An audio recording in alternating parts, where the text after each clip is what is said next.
আসসালামু আলাইকুম। Hello friend, কেমন আছেন আপনারা সবাই? বেলকনি বাগানে সকাল সকালে এসে আপনাদের জন্য একটি ভিডিও তৈরি করে নিলাম। দেখুন মাশাআল্লাহ আমার বেলকনি বাগানটা কতটা সুন্দর দেখা যাচ্ছে। এইখানে লাউ গাছের শাখাগুলো দেখুন বেশ বড় বড় হয়ে গেছে 1-2 দিনের ভিতর। আর এই যে বড় যে সাইজের বেগুন গাছগুলো ছিল এগুলো তো মাশাআল্লাহ অনেক সুন্দরভাবে বড় হচ্ছে। এইগুলা কিন্তু পরবর্তীতে যে ছোটো চারা এনে রোপণ করছিলাম দুইটা করে, ওইখান থেকে তো একটা তুলে ফেলছি আর একটা ওই যে ওইভাবে বড় হচ্ছে। দেখুন আমি কিন্তু আমার গাছের পিঞ্চিং করিনি, যে গাছের বেগুন গাছের মাথাটা কেটে দিলে অনেক বেশি শাখা প্রশাখা হয়, এটা কিন্তু আমি করিনি। ওরা যখন বড় হচ্ছে নিজে থেকেই হচ্ছে অনেকগুলো শাখা প্রশাখা নিয়ে বড় হচ্ছে, মাশাআল্লাহ খুব সুন্দরভাবে হেলদিভাবে বড় হচ্ছে। আর প্রত্যেকটা গাছে দেখুন কড়ি চলে আসছে, একদম প্রত্যেকটা গাছে হচ্ছে মাশাআল্লাহ দেখুন প্রত্যেকটা গাছে হচ্ছে কড়ি চলে আসছে। আপনারা হয়তো দেখতে পাচ্ছেন, আমি দেখানোর চেষ্টা করতেছি। দেখুন এই যে, আর অনেকগুলো শাখা প্রশাখা বের হয়েছে, আর প্রত্যেকটা হচ্ছে গাছের এই মাথার দিকেই তো বেগুনের ফুল চলে আসে। তো এখানে কিন্তু আসছে, আশা করা যায় অল্প কিছুদিনের ভিতরে হচ্ছে এই ফুলগুলা হচ্ছে ফুটবে। এই যে দেখুন প্রত্যেকটা হচ্ছে গাছের থেকে এইভাবে সুন্দরভাবে করে চলে আসছে।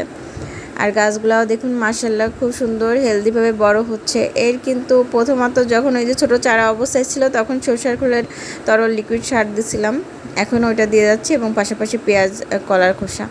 আর এই যে আমার আজকে সকালে বেলকুনিতে এসে মনটা খারাপ হয়ে গেছে। দেখুন এখানে কিন্তু এই ডালটাতে ফল ধরে আছে, কাঠবিড়ালি এসে আমার এই ডালটা ভেঙে রেখে চলে গেছে। ওরা আসলে গ্রিল বেয়ে এসে তারপর হচ্ছে লাভ জাপ দিয়ে এক এক জায়গায় পড়ে, আর ডাল বা ফলগুলো হচ্ছে নষ্ট হয়ে যায়। আমার এই জন্য প্রচণ্ড মন খারাপ হয়ে গেছে সকালে বেলকনিতে এসে।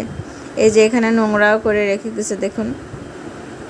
আমার এই যে মরিচ গাছগুলা, এগুলা কিন্তু বীজ থেকে তৈরি। এই মরিচ গাছের চারাগুলো হচ্ছে সব বীজ থেকে তৈরি।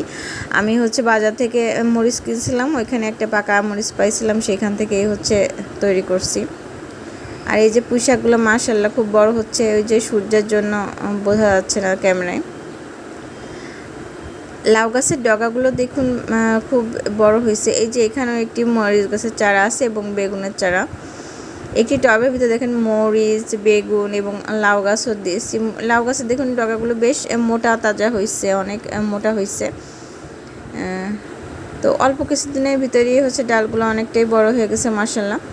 আচ্ছা, আমার বেলকনি বাগানের ভিডিও যদি আপনাদের কাছে ভালো লেগে থাকে এবং পরবর্তী আপডেট আমার পরবর্তীতে গাছগুলোর কী হলো, কেমন ফলন আসলো, এটা জানতে হলেও কিন্তু অবশ্যই আমার চ্যানেলে সাবস্ক্রাইব করে আমার পাশেই থাকবেন এবং লাইক কমেন্ট করতে ভুলবেন না। আল্লাহ হাফেজ সবাইকে, আসসালামু আলাইকুম।